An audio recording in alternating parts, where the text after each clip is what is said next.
बहुत समय पहले हिमालय की पावन गोद में पर्वतराज हिमवान और उनकी पत्नी मैना देवी रहते थे। वे प्रभु से एक दिव्य संतान की कामना करते थे। उनकी प्रार्थना स्वीकार हुई और एक दिव्य कन्या ने जन्म लिया। उसके चेहरे पर तेज था, आंखों में अद्भुत शांति और मुस्कान में सुबह की पहली किरण सी कोमलता। उसे नाम दिया गया शैलपुत्री, अर्थात पर्वतराज की पुत्री। बचपन से ही शैलपुत्री प्रकृति से गहरा लगाव रखती थी। वे फूलों के बीच खेलती, हिरणों के साथ हंसती और नदियों की कलकल ध्वनि सुनकर ध्यान में लीन हो जाती।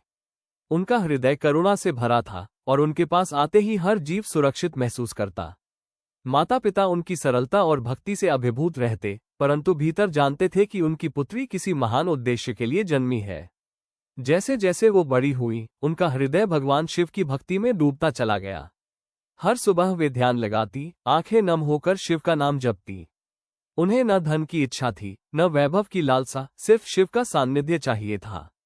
एक दिन संध्या समय, जब आकाश सुनहरा हो गया था, शैलपुत्री पर्वत की चोटी पर खड़ी होकर कैलाश की ओर देखने लगी। उनकी आंखों में प्रेम और भक्ति का सागर उमड़ आया। उन्होंने प्रार्थना की, हे प्रभु, मेरा प्रेम आपके प्रति सदा अटल रहे। मैं जन्म जन्मांतर तक केवल आपकी ही रहूं। उनकी निर्मल प्रार्थना वायु के संग कैलाश तक पहुंची। तपस्या में लीन भगवान शिव ने धीरे धीरे नेत्र खोले। उनकी दृष्टि में शैलपुत्री की शुद्धता, साहस और अटूट प्रेम झलक उठा। मां शैलपुत्री ने अपने पूर्व जन्म में सती रूप में प्रेम और सत्य के लिए अपना जीवन न्यौछावर किया था। परंतु सच्चा प्रेम कभी नष्ट नहीं होता। शैलपुत्री रूप में उनका वही प्रेम फिर से जन्मा और अंततः उन्हें शिव से पुनः मिलन प्राप्त हुआ। आज भी नवरात्रि के पहले दिन मां शैलपुत्री की पूजा की जाती है। वे वृषभ पर आरूढ़ होकर हाथ में त्रिशूल और कमल धारण करती हैं और अपने भक्तों को स्थिरता, साहस और निर्मल प्रेम का आशीर्वाद देती है।